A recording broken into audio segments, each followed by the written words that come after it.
Thank you, everybody, for joining us for another pre-trail webinar. This is our fourth webinar of the season this year. We're really happy to have Grant here from BearVault to talk about bear safety. This has been a topic that people have been really interested in for the past few years. We kind of touched on a lot of different kind of larger mammals and animals in the Rockies, but we thought it was kind of prudent to talk specifically about bears.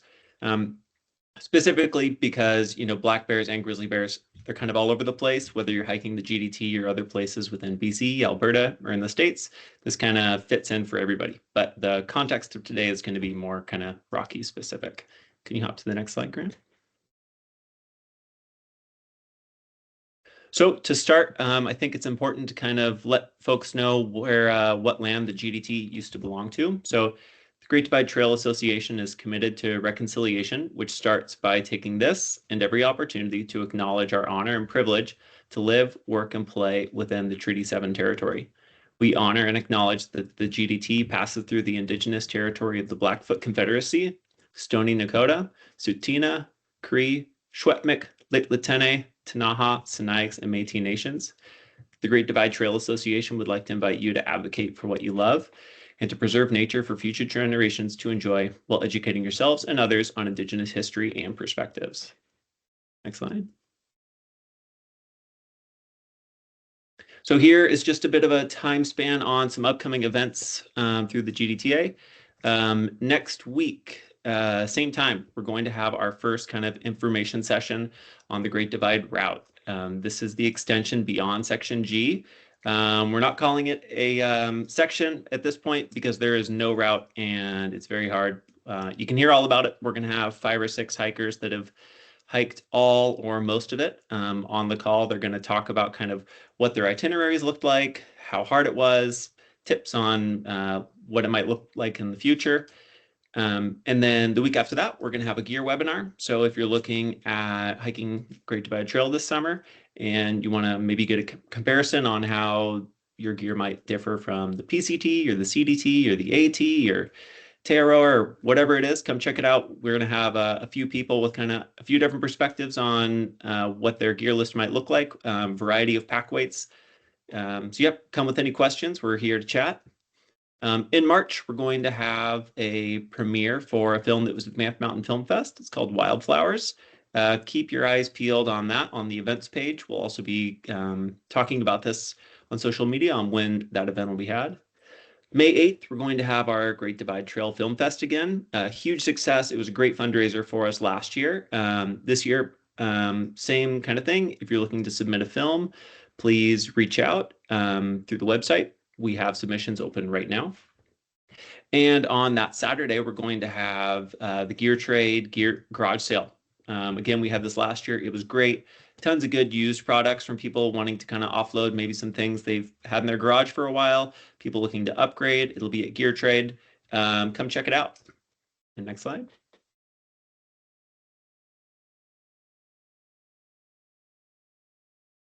Sweet. So one thing I wanted to touch on, I'm sure many of you are already aware, but the Great Divide Trail Association, we're a nonprofit, and the best way to support us is through membership. Membership helps us with funding, it helps us with representation and future development. This can be regarding representation when we go to governing bodies and advocate on behalf of the through hiker permit. The more members we have, the more people we can advocate on behalf of and say, all these people are looking to kind of traverse through the beautiful Canadian Rockies. How can we make it easier for them? As permits were the last couple of weeks, I'm sure people are still probably kind of sour on not getting all the reservations that they wanted, but I think membership is a great way for us to continue supporting hikers to find the best way for them to make sure they have a successful GDTA or GDT hike. Also, there's great membership perks, webinars we have for everybody. We did have a members only webinar a couple weeks ago, which people found very helpful for planning out a trip. And then there's also tons of discounts through a variety of companies. You can check them out on our website. Hop to the next slide. Cool. And it's all you. Grant, take it away.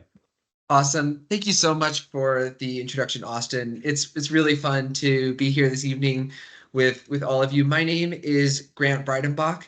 I live in Boulder, Colorado, and I work for a company called BearVault. We manufacture bear-resistant food containers for backpackers.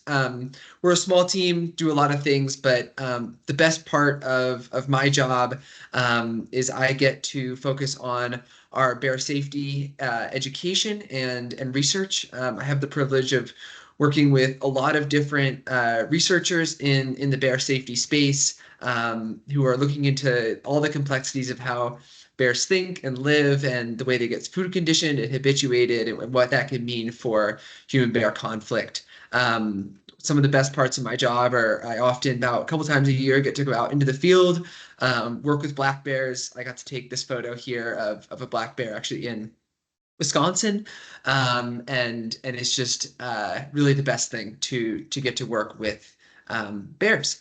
I'm really excited to talk through this agenda this evening with all of you. We're going to spend the next hour talking about how bears think and what they eat and what that means for really preventing encounters. We're going to spend most of the evening talking about how to not run into a bear, because the reality is that you can most of the work is found in avoiding bears in the first place, and we'll spend the last few minutes of the evening talking about if you are in that unlikely situation where you're dealing with a bear who's less than friendly or is not scared of you. How do you respond to that, and how do you deal with that?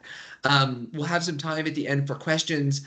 Feel free to drop those in the chat as we go. Austin's going to be bringing those together and then presenting those questions at the end. And I'd love to answer any burning questions you guys have on bear safety, how bears think, or the BearVault product.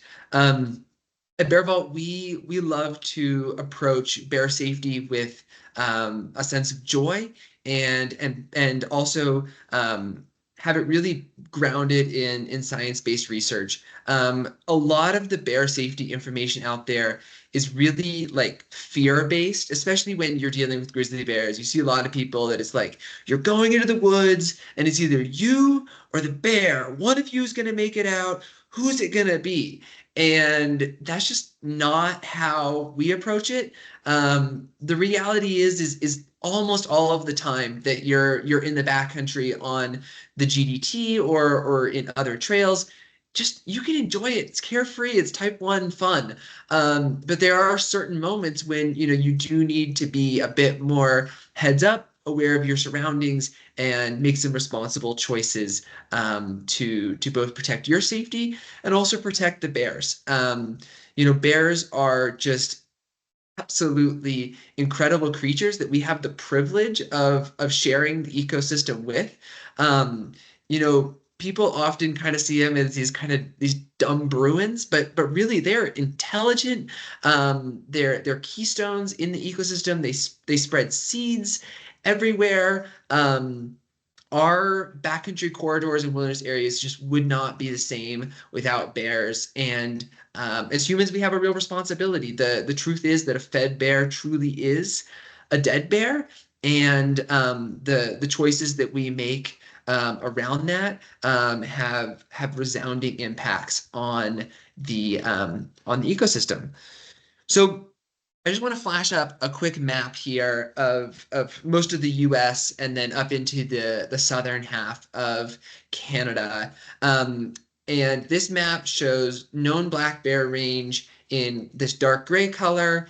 And then in the yellow color, we have, there's really an orange color there. We have grizzly bear range. And then in the kind of orange shading, we have possible grizzly bear range. And this map is changing and updated. And there's actually an interactive version of this.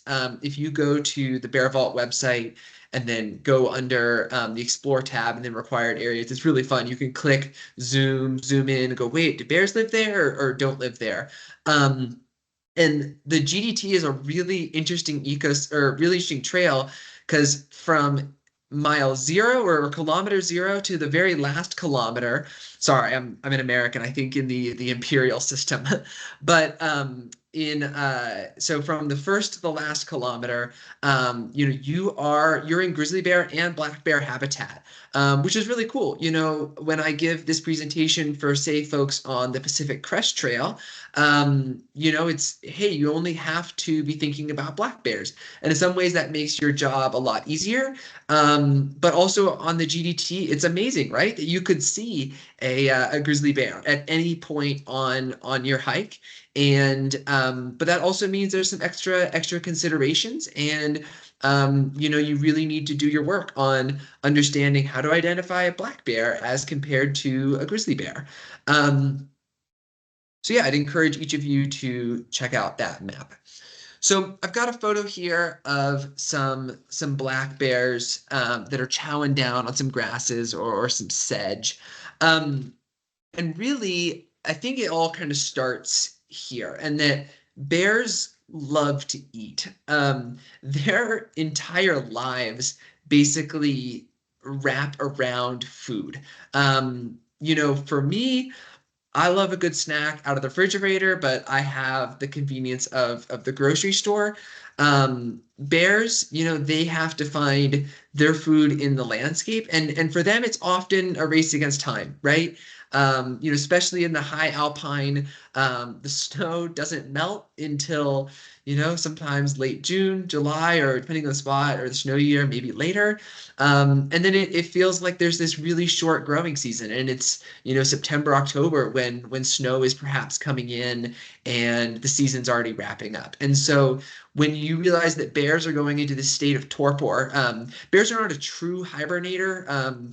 They basically go into this state of reduced metabolism and reduced activity, but they'll actually get up and stretch around in the winter. But they're not eating, they're not defecating. And so all winter, they have to have the fat reserves to go the winter. So really the whole summer is spent getting as much calories as they possibly can.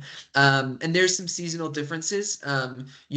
Bears early in the spring are often looking for, maybe elk that didn't survive the winter.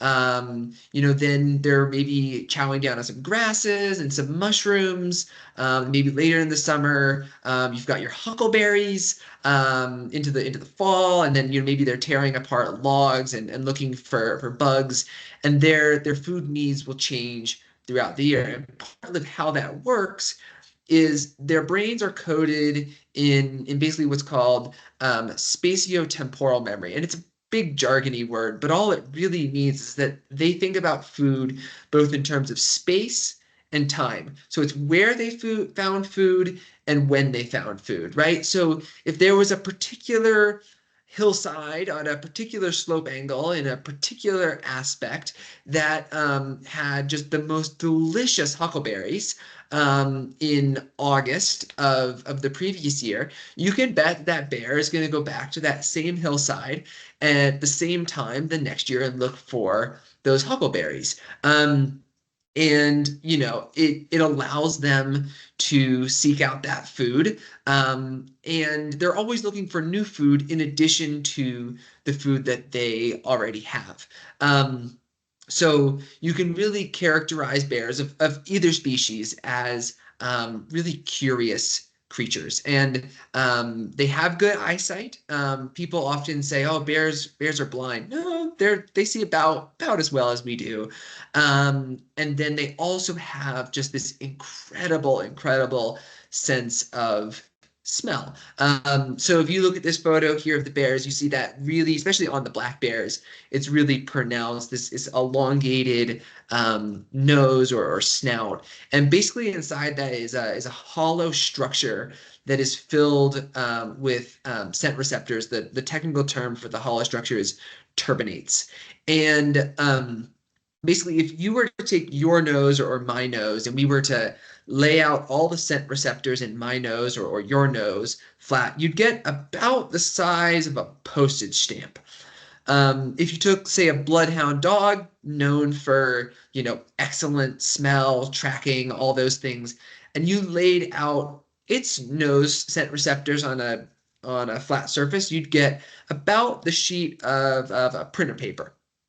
If you took this black bear's nose and laid it out, you'd have about 4 sheets of printer paper. So compare that to the postage stamp of your nose. So they are just these eating machines. They are designed in every way to go find food. For instance, like take the grizzly bears, right? They have the hump on their back. And if you line people up and survey them and say, what's the hump on the grizzly bear's back for? I'm gonna guess probably at least half people are gonna be, yeah, that's the killing hump. They use that to kill stuff. No, it's actually just a big muscle. And those long claws are not killing claws. They're actually just for digging. And that allows the grizzly bear to get into logs, into the dirt, and find more food. It's all about food for these guys.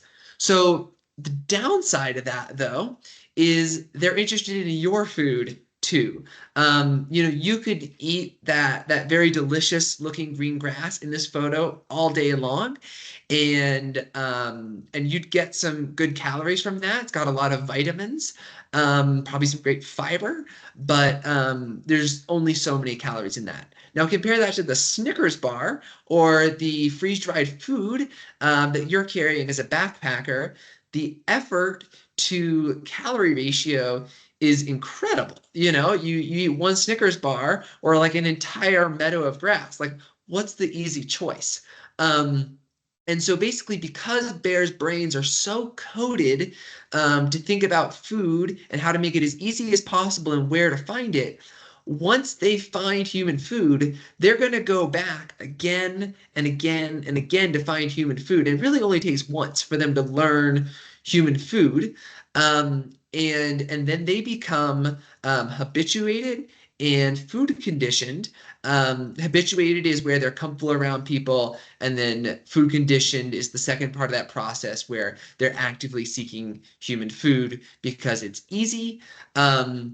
And then ultimately, because of that, the bears also are not seeking their own natural food sources. So this can mean that they often will get diseases, generally be unhealthy. They can even starve in the winter. But most importantly, when bears begin to seek human food, they now associate your food as their food, and they lose that fear that naturally bears have, and they'll become more aggressive and ultimately can really honestly become a little bit dangerous when they seek out human food. And so one of the best things you can do is not letting bears access food in the first place. So that kind of tease up a little bit of where we're going through the evening.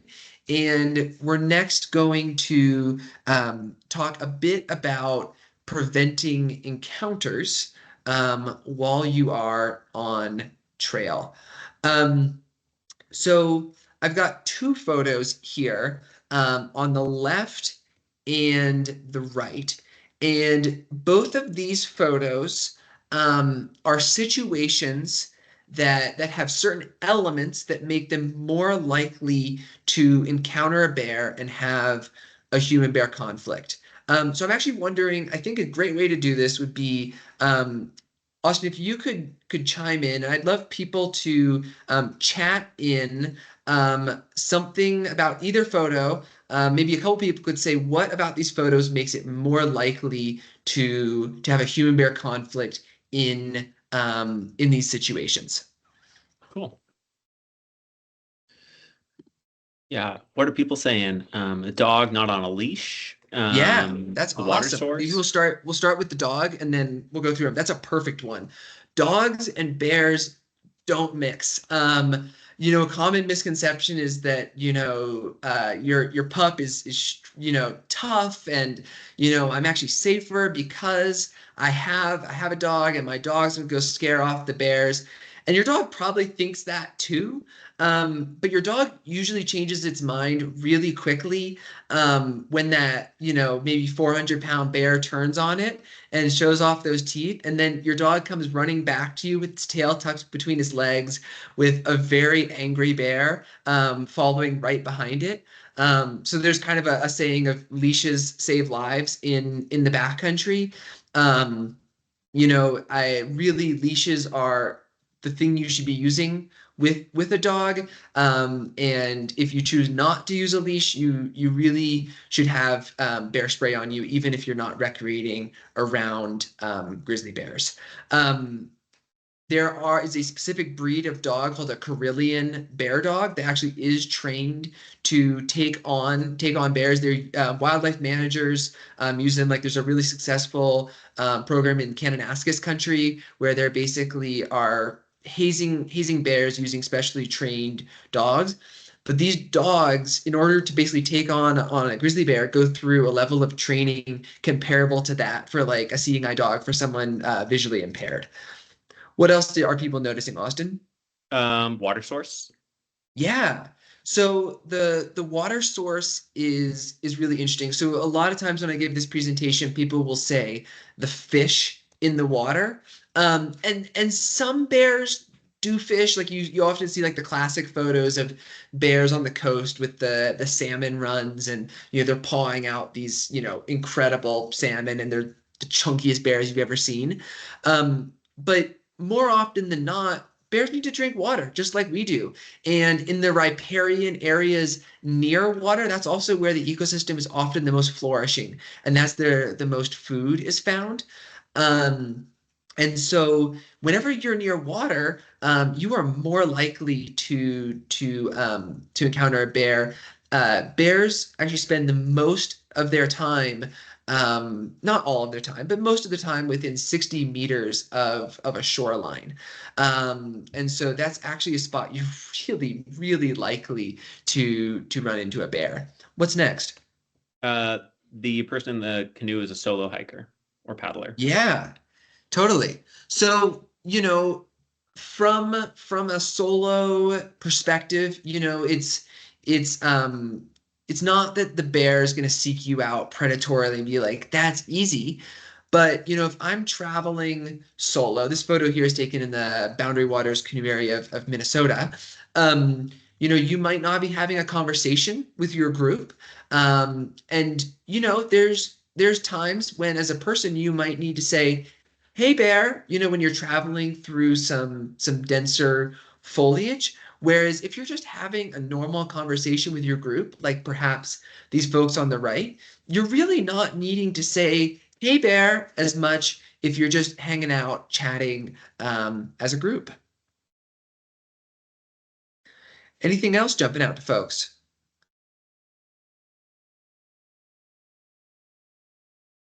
If not, that's okay. I can point out a couple things that jump out to me in these photos. Um, So this one's a little bit specific to canoeing, which is not quite as relevant to hiking the GDT. But on the left here, we have a portage. And when people portage, that's often a place people have snacks, right? So remember, we're thinking about spatiotemporal memory, right? Where may have a bear found food before and they're going to look for it again? There's a great chance that somebody fed a bear or left a portage pack unattended. And the same goes for like a scenic viewpoint, like you see on the right here. People stop in places that are beautiful. People camp in places that are beautiful.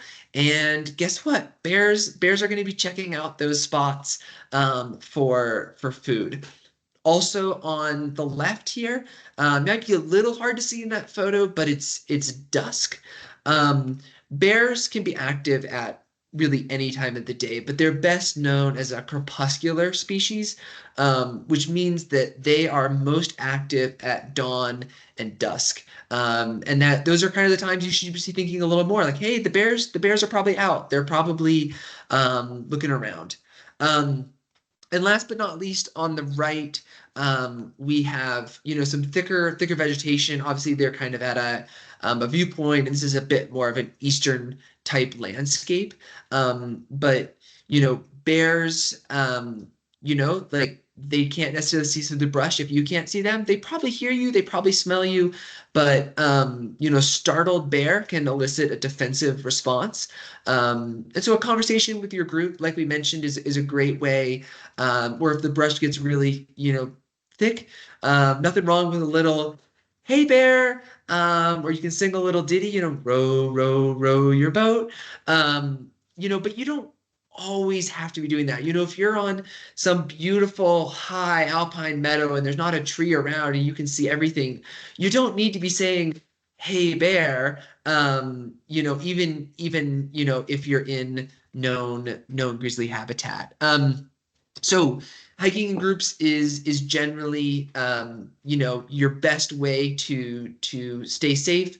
Of course, I'm not going to dissuade you from hiking solo. Personally, I love solo backpacking, and that's my favorite way to encounter the wilderness. But going out there with like-minded adventurers is a great way to stay safe. And there's even certain trails that Parks Canada will say, "Hey, there's a lot of bear activity here, minimum group size of 4." And I'm sure many of you have seen those signs. And I personally have been out hiking being like, "Oh, shucks, I was going to go down that trail. And now I got to double back like 5 miles the other way because I totally didn't see that they had that closure for this section of trail in place."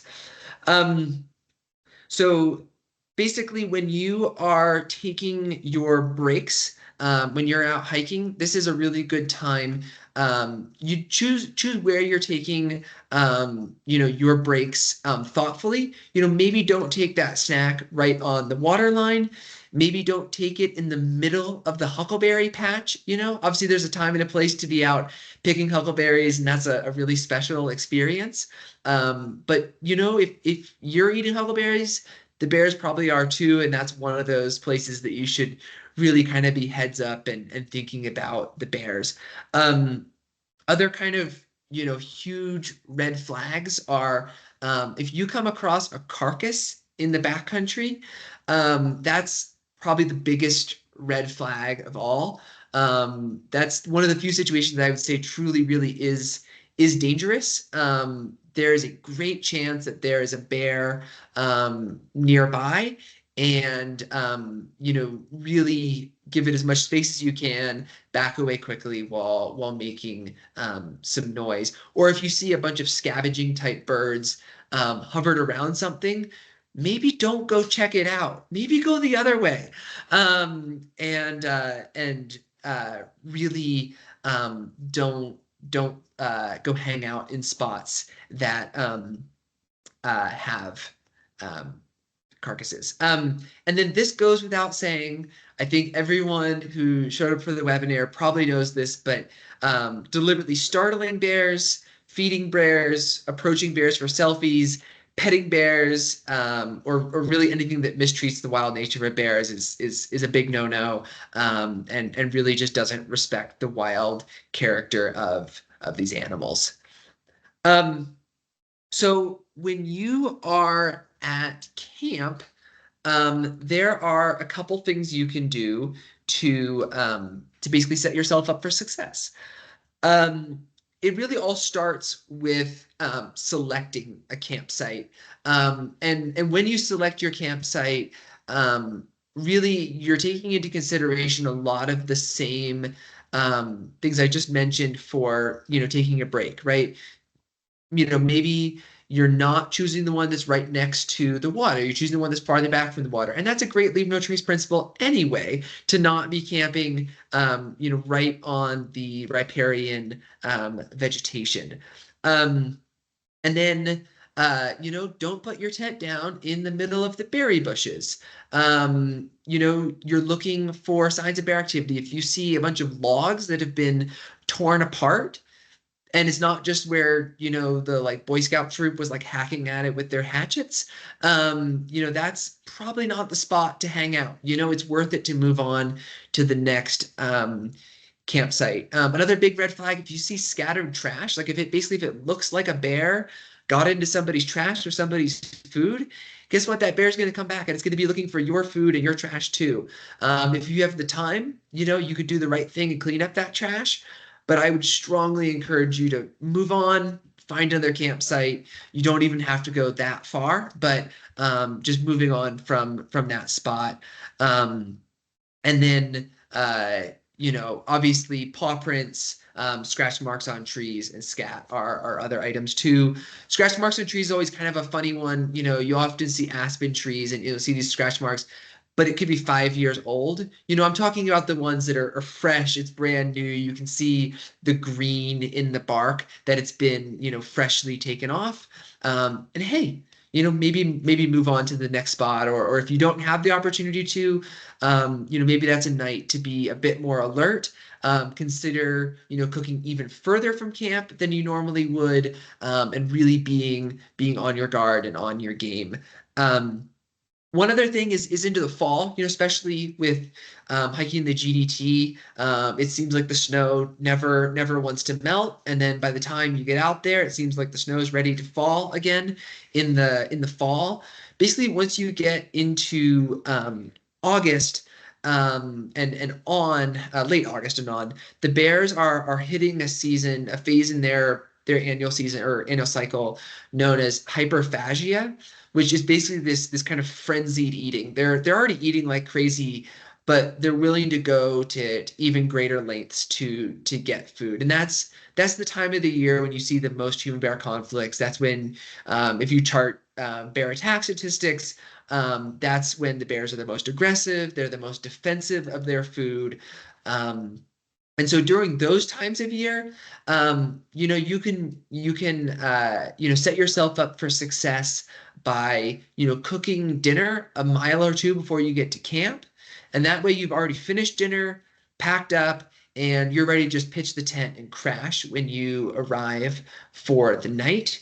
And and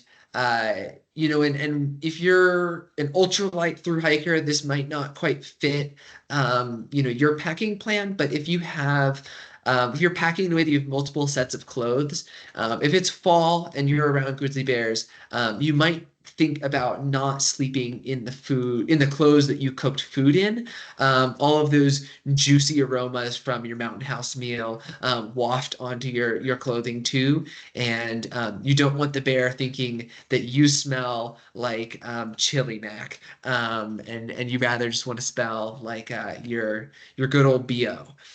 Um, so once you are at camp, um, I think probably a lot of folks have heard of this, but there is the concept of the food storage triangle, or perhaps affectionately referred to as the Bermuda Triangle instead of the Bermuda Triangle.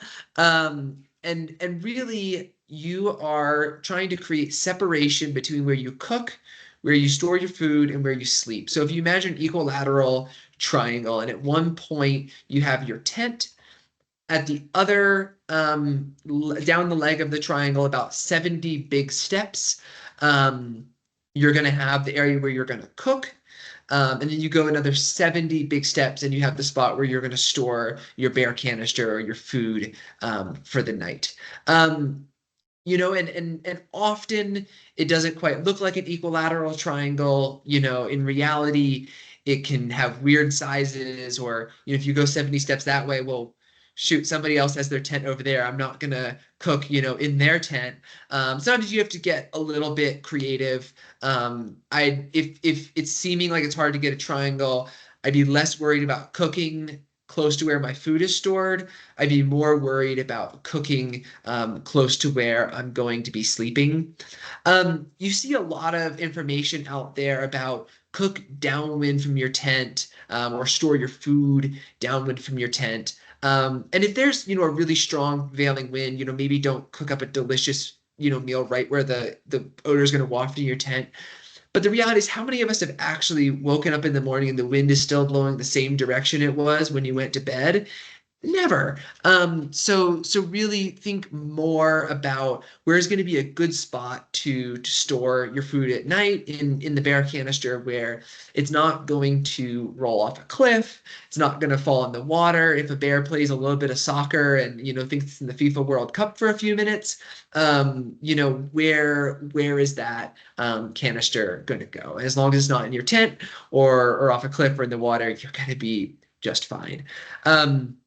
So one of the other things that I think this photo on the right demonstrates really well is, often when people arrive at camp, and maybe the mosquitoes they're just awful. You're getting eaten alive. And the first thing you can think of is like, how can I get that tent pitched as fast as possible. Or maybe the hailstorm is brewing, and you're like, I just don't want to get rained on or hailed on.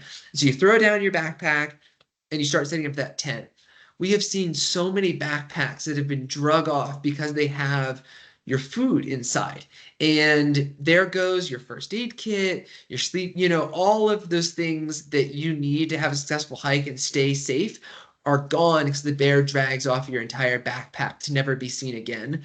So really, anytime you stop, whether that's just for a snack, or setting up camp, if your pack is going to be more than arm's length away from you, I would highly encourage you to take your canister out of your pack and set it down so that if a bear approaches you while you're setting up your tent, you don't lose your entire pack and your food.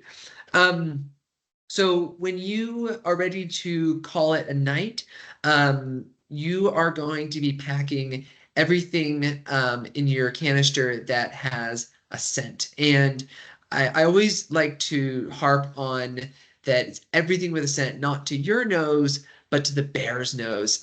Even things that are described as unscented are delectable to the average bear. So good rule of thumb is anything you put on your skin or in your mouth needs to be stored in that bear canister at night. It's not a bad idea if you're looking for a little bit of extra space. You can put your cook stove on top and your spork on top, but everything else needs to go in. I was hiking in the Sierra in California a couple of years ago, and I had been hiking with a stranger, and we had been just chatting for the day, and we ended up camping near each other. And I put my canister out, and he put his canister out, but he had just resupplied that day and had was really struggling to fit food in his canister. And rather than repacking food or employing some of the tips to get it all in there, he just set the Mountain House meals on top. But he's like, well, the bears can't smell it. And the reality is the bears can absolutely smell it. First, they smell your canister and all the food in it. A common misconception is that bear canisters are scent proof, and we don't even try to make them scent proof because the bears' noses are so incredible, and they already know, where the campsites are. So it's more about fooling the bear. So this guy puts the food on top of his bear canister, and had to explain to him, no, like even the residue from the factory where the freeze-dried meals are made, there's all these aerated particles like dust of freeze-dried food, and that settles on the bag. And even though the bag is sealed and is good until 2040 and who knows when, the bear is going to be able to smell the food dust and residue on the outside of that food bag. So everything needs to go inside the canister, even the things that you would think, bears wouldn't like that. Bears wouldn't like cannabis. No, they love cannabis just as much as some folks do. And then, there's even I doubt there's too many petroleum products out there, but just to kind of give an idea of kind of some of the crazy stuff that bears sometimes like. There's been some issues up in Alaska actually with bush planes, and they're having to do more electric fence setups around entire basically backcountry camps with planes because certain bears are loving the taste of jet fuel. And is that healthy for bears in any way, shape, or form? No. Are there any calories in jet fuel? No. But it has a wild scent, and the bears are curious, and they're getting into trouble with the jet fuel in these backcountry planes. And I think that just kind of drives home that it's not just your noodles, it's not just your chili mac, it's all sorts of things that the bears love. Yeah, and then last but not least, when you go to brush your teeth for the night, make sure that's also away from your tent. And then last but not least, this one is kind of a do it if you feel safe, but I would encourage you to make the food storage triangle a food storage square, and put your basically where you use the bathroom, also about 70 big steps away. One, that's just a great leave no trace practice. I think many of us have had the terrible experience of turning over a rock in a campsite and you find the used toilet paper underneath, and you're just like, oh, this is not as wild and scenic of a place as I thought. It's more than just that. It's also bears are really curious and love the scent of urine and other bodily fluids, and they're often curious about that. And I guess, and while we're on the topic of bodily fluids, there's a lot of misconceptions around bears and people who menstruate. Um, Basically, back in I think this was the 1960s in Glacier National Park in the U.S. There was this horrible night where two women were killed by grizzly bears. It was predatory attacks. They were killed while sleeping in their tents. And during autopsies, they found that both of those women happened to be menstruating at the time. And so the thought was that bears are attracted to that, and that there was even a lot of gatekeeping and trying to keep women out of the backcountry, that it's not safe for you, grizzly bears are going to attack. There's been a ton of data done since then, and there's no evidence to suggest that bears are particularly attracted to blood, and you're not going to be eaten alive. That being said, feminine hygiene products should also go in a bear canister at night. So I think that kind of brings back to BearVault's food storage philosophy. So at BearVault, we believe that hanging food is an outdated and ineffective food storage method. Especially in a place like the Great Divide Trail, so often the trees are spindly and short, and there's no way you could possibly even get what's considered a textbook hang, 12 feet up, 4 to 6 feet out. And even if you could get it up that high, bears are so crafty, so creative. They'll walk out along wires, they'll send cubs up, and ultimately they will do whatever it takes to get food down. It's often known as a delaying tactic if you choose to store food. And really, if you're choosing to hang, you should probably be ready to defend your food in the middle of the night. And I don't know but if you're anything like me, I don't like the idea of defending my food from a grizzly bear at 2 a.m. And so I would much rather have it in a canister where I won't even hear it. And the next morning I'll be like, oh, look, nifty. There's some scratch marks on the canister, and it's 2 feet to the right from where I put it. But all your food is safely stored and is secured. And even if you think you're good at hanging, the news is you're probably not as good at hanging food as you think you are, especially after a long day on the trail. And I think it's really our responsibility to be stewards of the ecosystem. Often we think of ourselves as just passing through, and with other leave no trace ethical questions, it feels like our impact is pretty small, even if maybe we're not following the principles to a T. But with bears, it's different. One exposure to human food for a bear, often leads to the death for that bear. But those bears also raise families. They raise bear cubs, and they teach those bear cubs, where they're finding food and how they're finding food. And it does not take a lot for an entire ecosystem to be disrupted by by improperly stored food. So, the GDT is interesting because in some places there's food storage lockers, but in a lot more of the trail there's no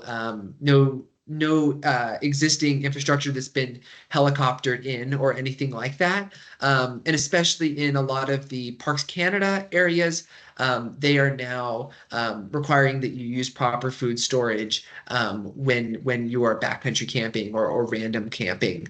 Um, And so even if there is not a food storage order or a legal requirement in place, our position is that, it's responsibility to proactively store your food, and that protects the bears. Most of the places that have food storage orders in place, the human bear conflict has kind of reached such an untenable level that basically probably multiple bears have been euthanized, and it's really just kind of reached a crisis level. Um, so um, I don't want to spend too much time on the pitch for the company that I work for, but I work for a company called BearVault. We manufacture these. I'm gonna actually stop my screen share here for a second so you can see. We manufacture these blue polycarbonate bear-resistant food containers. We make them in 4 different sizes. They have a nifty tool-free lock that allows you to easily open them up, put all of your food, scented items inside, and store it away from your tent at night.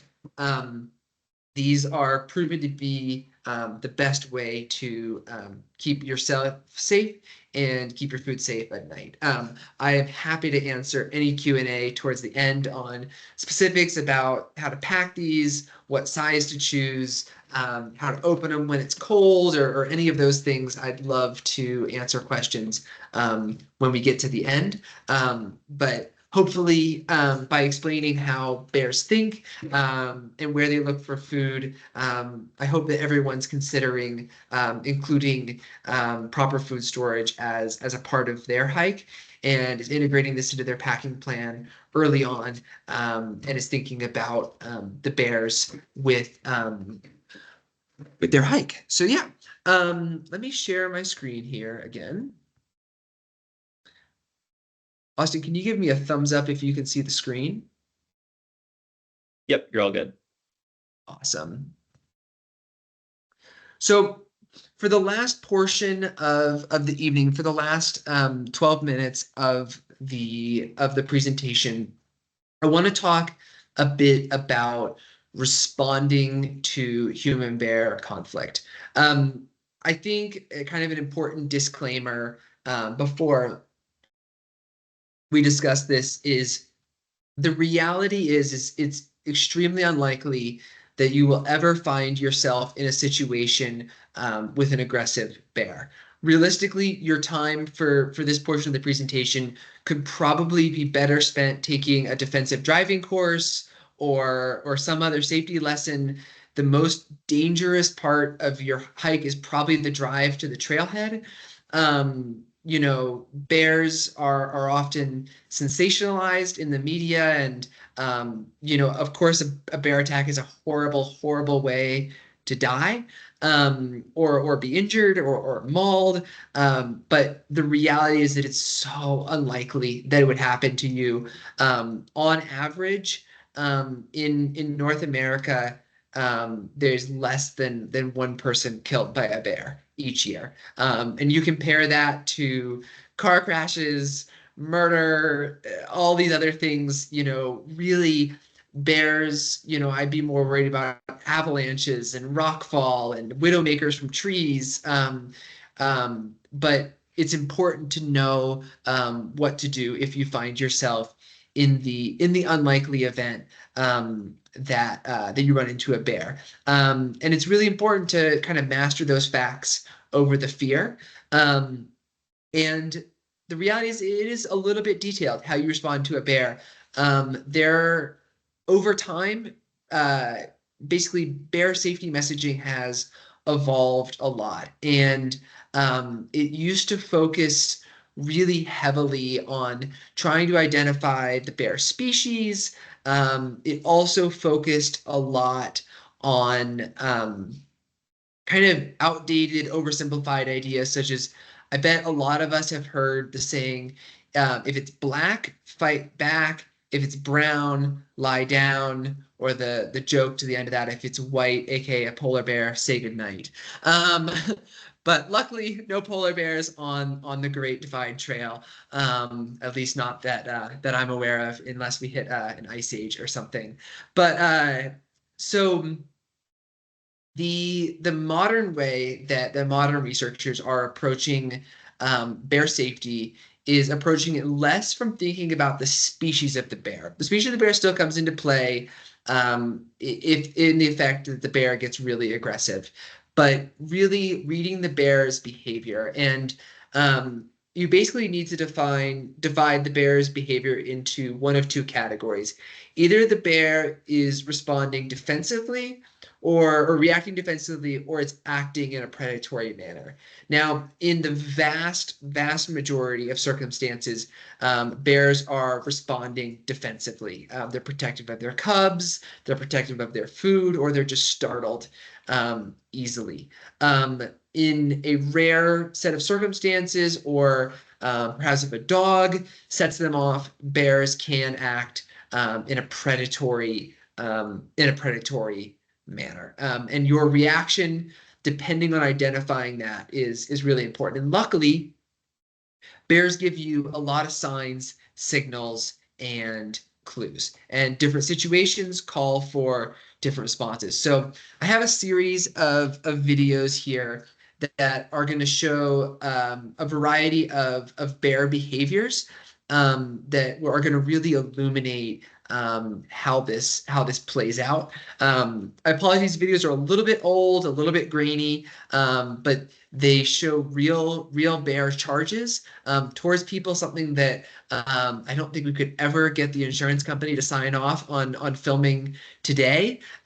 So bear with the slightly old videos, and I think there's a lot that we can take away. So in the first video that I'm going to show here, this shows basically a bear that is not actively engaged with you. It's looking away, ignoring you, running away, or retreating. And this is really how most bear encounters work. You give the bear plenty of space. You back away slowly. You go the opposite direction. The bear minds his business. If you hike the entire GDT, you're probably going to have a couple encounters like this. And this is how it usually goes. The bear really doesn't want to bother you, and you don't really want to bother the bear. Bears are naturally shy, and especially in more wild places. And that's usually how it goes. That's how you want it to go. Give the bear space. Don't go check it out for a selfie. You never know when there's a cub just around the corner. And if there's another way that you can go, if there's an easy alternate trail or something, great, take that, or give the bear an opportunity to go. Just make sure that you're not retreating in the same direction as the bear. If the bear is directly going the way that you want to go, go another way. And it's okay if you maybe have to step off the trail to do that. Obviously, please don't step off a cliff or fall into into a swamp or something of that nature. But you can do what you need to avoid that bear. If the bear continues to engage with you, if that's the same video. Let me just go over to slide 13 here. Hang tight, guys. Here's slide 13. So basically, if a bear is responding defensively, so this is you've startled the bear has cubs, the bear is defending its food. There's a lot of things that the bear will show that basically is agitated and defensive bear behavior. So in this short video, you're going to see this mom is protective of her cubs. She's going to slap the tree. I'm going to play that one more time.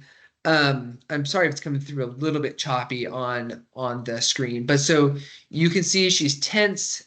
She's kind of trying to put herself between the filmmaker and the cub, and then she slaps that tree, which is showing that she's defensive. If we move over to slide 14, just a second here. All right, so slide 14. So this bear is yawning. Yawning is a really common sign of agitation in a bear. It doesn't mean they're sleepy. It means they're stressed out. They'll also like pop their jaw, clack their teeth, sway their head back and forth. And then, as we very clearly saw at the end of that video there, the bear swats the ground. Not quite fully what's considered a bluff charge, but that bear is kind of hopping forward and swatting the other ground. So that really the bear's signaling, hey, I need my space. You're encroaching on me. I don't really want to fight you, the bear is saying. But we're not meshing here, and I need you to back up. I need you to give me space. And so if the bear is doing this, this is not the time to be, screaming at the bear, waving your arms as loud as you can. This is the time to speak calmly, tell the bear, I respect you. I don't mean no harm. I come in peace. And then, you're backing away. A great way to do that is sideways. If you walk back, directly backwards, you're going to trip and fall on your back. And that sudden moment could kind of provoke the bear in an unexpected way. You also don't necessarily want to turn your back to there. And of course, don't run from the bear. That is unless you have a slower friend who you're confident that you can push that slower friend down and you can get, no, I'm just kidding. Don't push anyone down. A great way to back away is to do that sideways, basically sidestep away from the bear. So we're going to see a bit of that here in the video. So this bear is huffing because that lady is close. This bear is, you can see kind of the agitated movement, pawing at the ground. This bear is also huffing, and then our actress here gets close, and then you're going to see a bluff charge here. And so that bear is running up and coming at the camera. I'm going to play that again because it looks a little like it's coming through a bit choppy here on Microsoft Teams. So basically, bears the vast majority of times give what's called a bluff charge, and you see a lot of these sensationalized headlines, especially from hunters, that are like, the bear was charging and I had a half second to save my life and I shot the bear dead. And the reality is, most of the time that bear actually wasn't planning to make conflict. It still was this defensive behavior. Almost all bluff charges stop short, or the bear will kind of run past you to the side. If the bear is charging you, this is time to get out your bear spray. It's time to be ready to deploy that at the bear.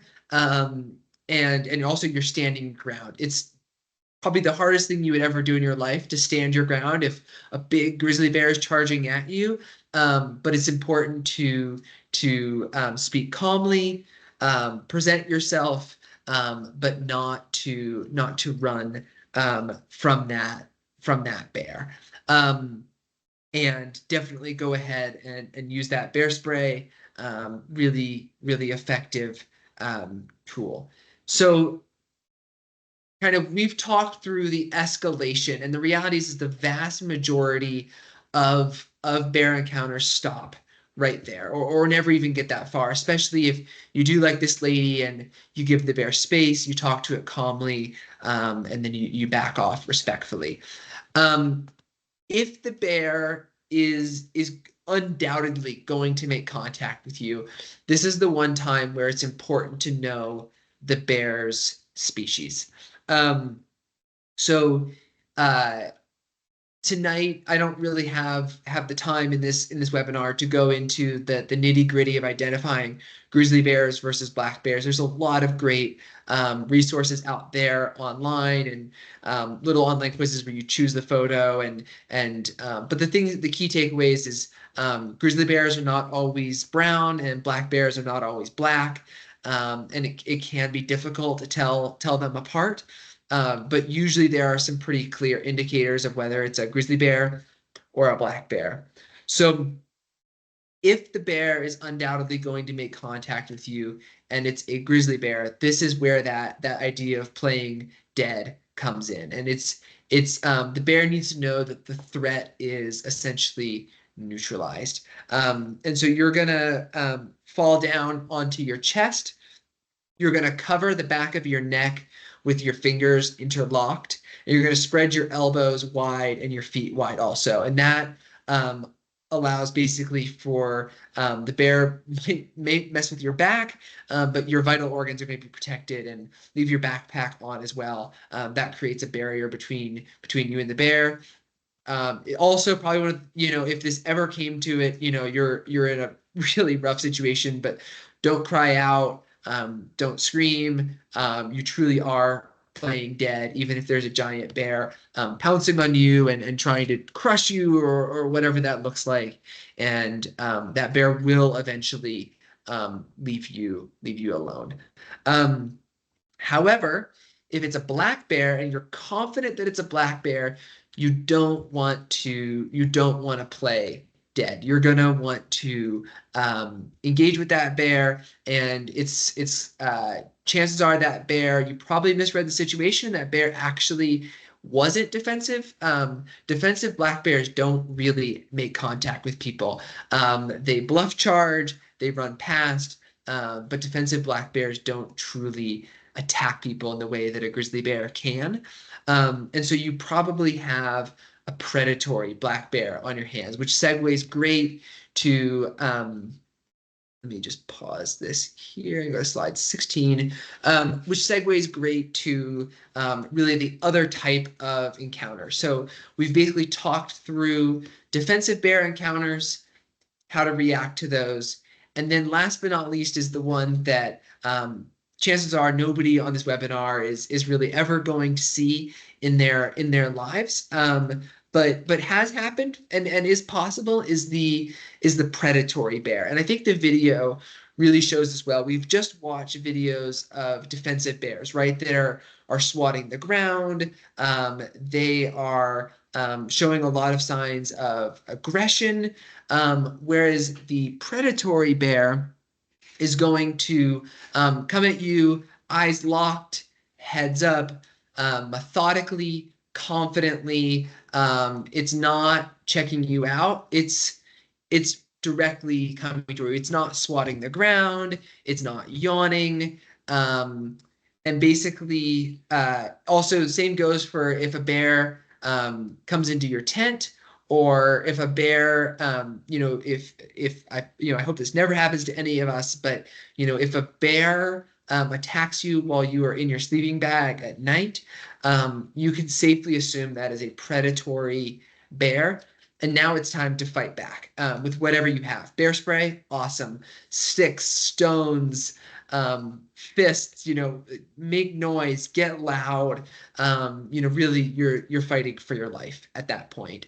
And so that is what you do in the unlikely event that you're dealing with a predatory bear. So that is the basics of responding to human bear conflicts. I'm happy to answer questions on that, but you'll notice, we spent most of the time tonight talking about how do you prevent that from happening in the first place. And if you make good choices around preventing human bear conflict, the chances are you're never going to have to put these tools we just talked about to work. But it's worth your time to practice, think about it, talk through scenarios with friends. And last but not least, even if you're an ultralight hiker, you really should be carrying bear spray. Since we're not doing this this education session in person, it's a little bit hard to do a bear spray training and demonstration. But I would really encourage everyone to not only buy a canister of bear spray and check the expiration date if you have an old one. They truly do expire, and they expire faster than you would expect. And we don't sell bear spray. That's not just me trying to sell you on Morse bear spray. Like at BearVault, we don't make bear spray. And then, but also the companies that make bear spray, they also sell an inert canister. It has it works just the same way with the same safety mechanism, but there's no capsation in it. I don't know how many people here have smelled bear spray. I've smelled it a few times in my life, and it is just the most potent, unbelievable scent with even the slightest whiff that'll leave you crying and just shedding tears. And so try the inert stuff, practice it out. See how it feels in your hand.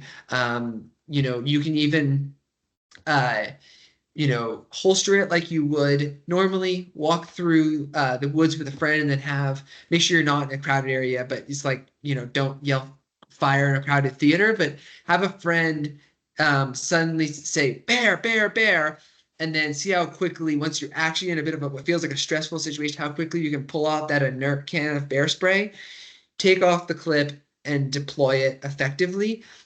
You want to do it at relatively close range. The manufacturers say 40 feet. Realistically, you want to do it quite a bit closer than that for maximum effectiveness. Don't do like a test spray to make sure it works. Like, these things are quality controlled. The highest pressure of the bear spray is when the canister is brand new. So don't pop off your bear spray. But yeah, do practice. Have it somewhere that's easily accessible. Don't have it carabinered on the back where it's completely inaccessible. And know how to use it. So that's my 2 cents on bear spray, and that's pretty much the content I had this evening for bear safety, how bears think, and proper food storage. So love to take any questions that are out there, and really excited to respond. Awesome. Thanks a bunch, Grant. That was super helpful, and it's nice kind of getting the full picture on what everything looks like. I think a couple questions that came in. Somebody asked about unscented alcohol. I'm assuming this is like maybe for hand sanitizer. Would you also consider that an attractant? Absolutely. Yep. And scented alcohol too. The Fireball, the vodka, scented and unscented alcohol in the bear canister. Somebody also asked, are bear vaults blue for a reason? Not really. The blue adds UV resistance to the plastic, but it's also just our brand color, and it makes them recognizable. Else asked, when hiking, we often come across fire rings, where like food scraps have been burned. Is this a Mm, concern when picking a camp? And I think also, especially in some spots on the GDT, there's in places where there's not established sites like through Parks Canada. I think this is also maybe be tacked onto. It's like clearly people have been here yep. before. Totally. And I think that's a really excellent question. I love that whoever asked that is thinking about that, is getting creative about, where have people been? If you come to that and you see a bunch of trash in the fire ring, or it looks like a bear's maybe been digging in that, and it looks like the ashes have maybe been spread out, or like it looks like it's been disturbed, but there's a million bear prints around it, and there's like a giant pile of bear scat. Yeah, I would definitely move on.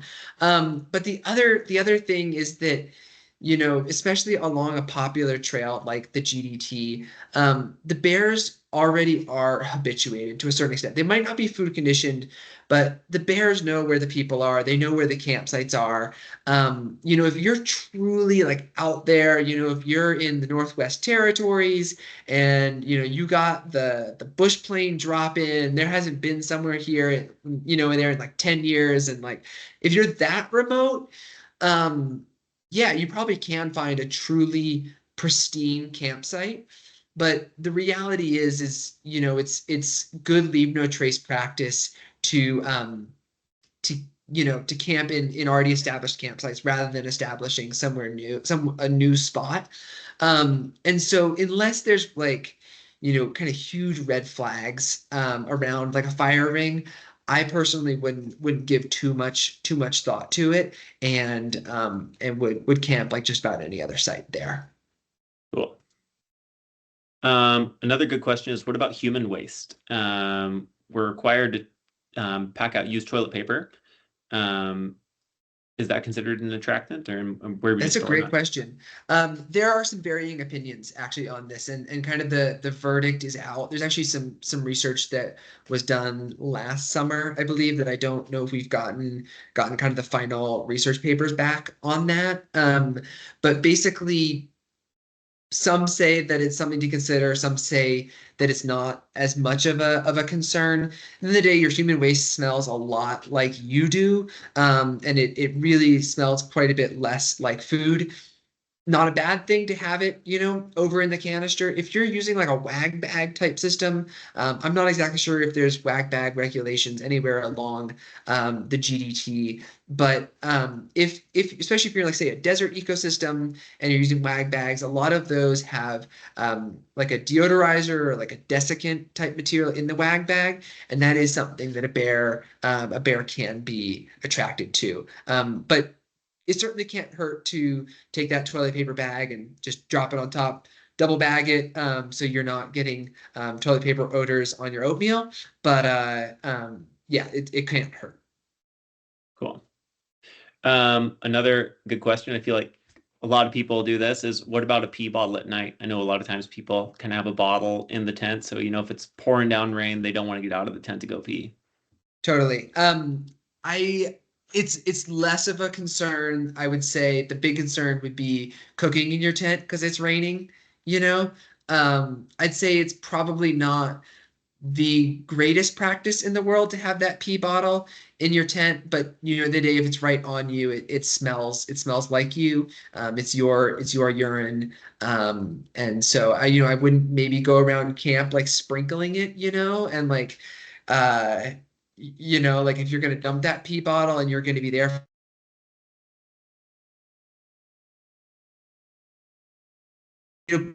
be cognizant of the people who are gonna sleep there the next night. It's not just about you. Like maybe don't dump that out right where the next person's going to pitch their tent. And that's not necessarily just bears, that's being respectful to your fellow campers. Awesome. Roger asks about, do bears ever traverse alpine regions or usually stay at lower elevations? It's a great question. So you're going to find them most often in lower elevations, but bears go just about anywhere. It's incredible. They're honestly pretty good rock climbers. They've been seen at unbelievable altitudes in environments where you're like, where even is the food? Like, what are you doing here? And bears have been seen on glaciers. Unbelievable mountain passes. They're curious. They love to explore, especially so female grizzly bears, while they move around a lot within their range, they have generally smaller ranges. Male grizzly bears roam a lot further, and they'll, cross many, many miles in a day, cross mountain passes, often using the same trails we like to use because it's efficient. And, don't be shocked if you see a bear in a spot that it seems like there wouldn't be any food or any reason for that bear to be there. Awesome. Somebody asked about, so would stashing granola bar garbage in your hip belt pockets during the day make you risk for your backpack at night, even though the garbage has been removed? That's a wonderful question. Yeah. I would just be mindful of the crumbs, like, if it's just some off residue from the granola bars, I'd probably be more worried about rodents, to be honest, chewing on salty straps and a little bit of residue. Um, that being said, when it comes to fall and that hyperphagia time, like that's one of those places where it's like, you might think about going the extra mile and maybe your pack winds up, hanging on a tree, over by where your canister is with the pockets open, rather than coming into the tent with you for the night. Or maybe you're a little bit more on guard about your trash, and you have a different Ziploc bag that the trash goes into, and it stays off the fabric. And the same goes, right? Like if you spill that chili mac all down your shirt, that shirt probably shouldn't come into the tent until you get a chance to clean it. Awesome. One question I wanted to ask, I know, so in more and more spots along the GDT, they talk about a certified bear food system. Uh, can you talk a bit about what the approval process looks like for something to be certified? I forget the acronym, but Yeah, for it so to be a certified food system. IGBC certified. Yeah, it's really cool actually. So basically, for something to be certified, it's a group of different land management agencies here in the U.S. That came together as part of the grizzly bear recovery program here in the States. And one piece of a lot of the different conservation work they do is they certify products as bear resistant, and Parks Canada has been using that certification as kind of their litmus test for whether something is acceptable for use or not. And it's really cool. There's a testing facility in West Yellowstone, Montana, just outside of Yellowstone National Park, and they basically have professional grizzly bears who their more or less full-time job is they'll roll a product out there, whether that's they even certify garbage cans or the big metal storage lockers, as well as canisters like our product. They'll fill it with their favorite food, maybe some honey, peanut butter, fish heads, whatever it is, and they roll it out there, and it has to withstand an hour of direct contact time with this professional grizzly bear, and they go crazy on it. I mean, they know exactly the techniques, and they are really good at getting stuff open, and it has to be an hour of time. So if the bear steps back or is just licking it, they'll stop the timer.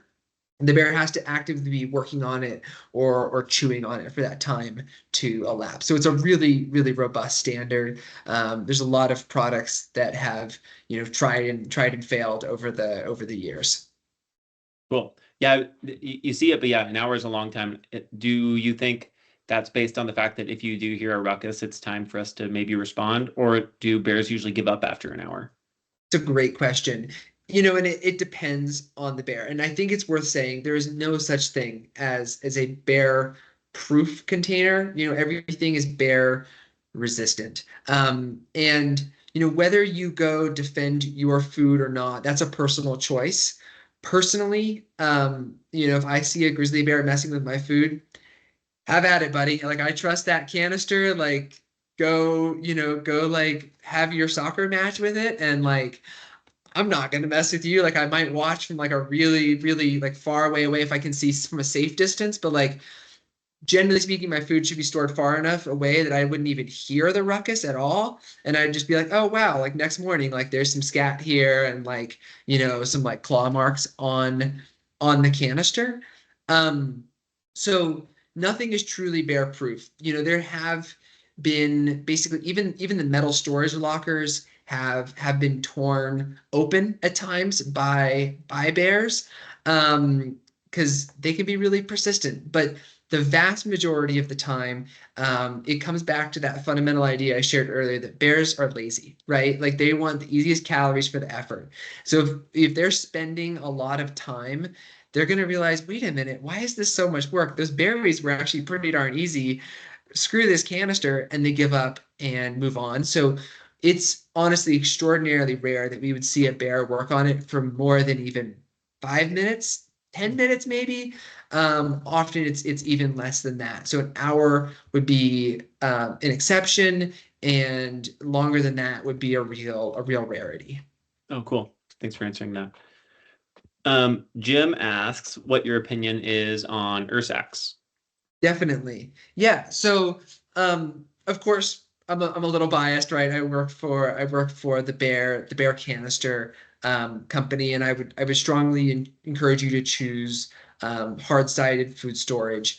Um, Generally speaking, there's two concerns with a soft-sided storage bag. First is that all of the items inside, basically, if a bear chooses to chew on it, get mashed and kind of crushed together. So your sunscreen is in your oatmeal, and your bug spray is in your freeze-dried food, and it's all kind of one congealed mess. And if you are pretty far into the backcountry, there's a good chance that food won't be edible, especially when you consider it's probably soaked with bear saliva. So it's kind of your products plus the bears will kind of use it as like a chew toy, and they'll just kind of suck on it. And like a big dog, they have a lot of saliva, which is loaded with all sorts of fun bacteria and viruses and all sorts of lovely parasites probably too, and other things in that saliva. So your food's generally inedible after a bear chews on it. The other area that's to be considered is um, there's some say that basically when a bear chews on it in that way, it's not getting a lot of calories out, but it can still get the flavor and the taste of the food, which can reinforce those food conditioning behaviors. And the bear may honestly still end up just becoming even more eager in its search for human food. Awesome. Yeah, I think one other aspect too that sometimes people are concerned about is in like high alpine environments, you can't really secure it, and so it can really take it for a ride because it's not Definitely. like it's hard-sided, which is harder for it to grab. Definitely. Yep, exactly. And so, there's pros and cons to the fact that, the canister is smooth, which means it can roll around a little bit more on the ground too, and there's a lot of strategy that can go into selecting, spot. My favorite place to store for the canister at the night is kind of where you found a couple trees that are kind of deadfall and have kind of made a cradle of sorts, and it's kind of like a little playpen for the bear, so to speak. Obviously a big meadow is a great place, or a boulder field. It won't go very far, but generally away from a cliff or a steep drop off. And one of the ways I like to think about it is, by using a bear canister, it opens up all sorts of places you can camp. If you're locked in on hanging food, well, you're never going to camp above tree line and experience a beautiful sunrise at an alpine lake, at high elevation, because you're never going to find a tree up there that you could hang your food on. Whereas the bear canister opens up all sorts of places that you can camp. And with an Ursack, you might not be able to tie that down in those places either, and then it just gets carried away like a little chew toy. Um, Roger asks, is there a time of year bears go into heat and there are particular concerns with that, like aggression, more mobility, things Yeah, like that's that? a great question. Um, it's worth taking a moment. Bears actually have something really unique among mammals. There's a few other mammals that do this, but basically, so their breeding season is around June. Um, and that, like, if you see bears getting it on, maybe don't go bother them, but other than that, like, really they're doing their thing. And it's I wouldn't be too concerned about worrying about that. But one thing that's really interesting is, so that is the time of year when they're breeding. And so when a female bear has the egg fertilized, that little tiny baby bear does not actually begin to develop at that point. There's this really interesting biological process where that fertilized egg goes into basically a storage mode, and it does not begin to develop and grow at all until, keep in mind, that's June, until the bear goes into hibernation or torpor for the fall. And only then does the development of the embryo actually start. And then the bear is generally born, actually, right about now is like, honestly, like peak, like most baby bears are being born as we speak, early February, late January. Cool. Tarn asked the question on kind of your opinion on odor-proof sacks, not necessarily as protection, but from kind of keeping bears from being interested. Totally. No, it's an awesome question. Um, Personally, I don't choose to use those. I think they give, in my opinion, a bit of a false sense of security. We talked a little bit earlier about the incredible noses of bears, and those bags seal in odors pretty well. But also, you have, your fingerprints. You ate your dinner, you wiped your face, you touched your canister. There are traces of odor everywhere. Yeah, so all these things, like, they substantially reduce scent transmission. And if you're in a really wild out there place where the bears aren't really experiencing humans, that could be a really good choice to reduce your scent transmission. But also knowing that you're in a place where bears there's a good chance they might come by in the evening, check out the campsite. And they also have more than noses, right? They have their eyes as well, and they're looking for food. And once a bear gets up, you know, you to me close, no level of food storage bag like that, even finger residues or a little bit of spilled food from last season, the bears are going to smell that. Backpacking Light did a podcast on kind of these odor-proof bags a couple of Mm, years ago, and it was interesting. They found that, there's nothing that makes the odor go away, but they found that when used like properly, where you are really like kind of intentional about touching things and spills and powders and all that, it just reduces the range from which they smell it. exactly. Yep. We Mhm. describe it as substantially reducing the scent transmission. But yeah, they found even with multiple bags, if the bear's still going to smell it if they're kind of in your campsite, but maybe they won't smell it from, several kilometers away. That's really cool. Any other questions?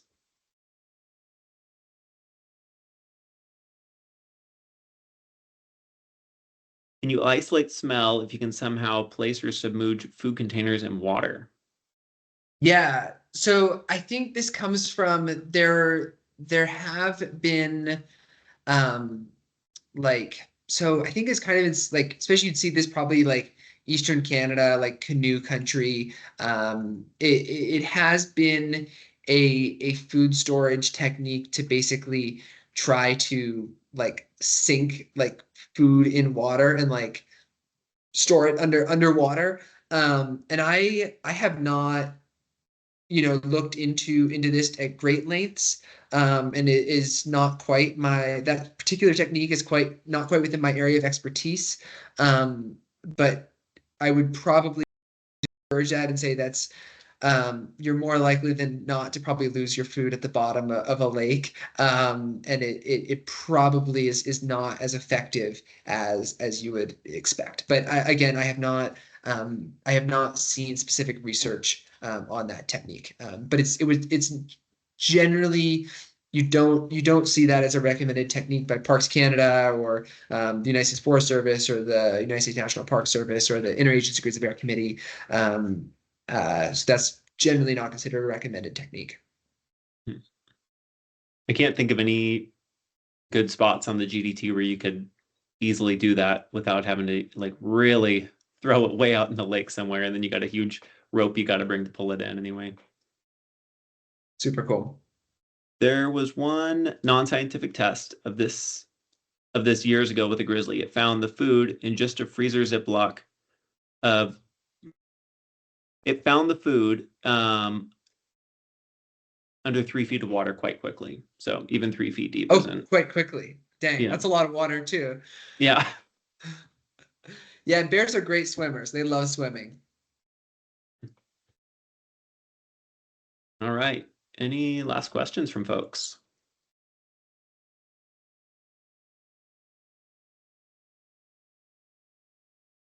Awesome. Well, if there's no other questions, it's been such a joy getting to share all this information with you guys this evening. Y'all are always welcome to reach out. My email is grant@bearvault.com or just send the general support line at BearVault a message if that burning question hits you at 2 a.m. or if you'd like any follow-up on things we discussed. Really appreciated the opportunity to share this with all of you this evening. Well, yeah, thanks. Thanks, Grant, a bunch, and thanks, BearVault, too. They support the GDTA every year. It's awesome for people to support kind of the work we're trying to do. We really appreciate it. So thanks for your time, and thanks to BearVault in particular. And yeah, we will have this recording up on YouTube probably in the next day or so. So if there's a spot you wanted to rewatch or relearn about, we will put it up there. I saw one last question. Julie says, "What about cooking gear?" I'm assuming she means should you put it in a can? If you have room to put it in, great. Don't worry about it if it's just sitting right on top. Cool. Yeah, I think that's a big thing. A lot of people, their 2 liter pot takes up a lot of valuable space, but Sure in does. general, it's mostly just water in there anyway. Definitely. Cool. Okay, well, thanks everybody for joining. Grant, thanks a bunch for hosting. We really appreciate it.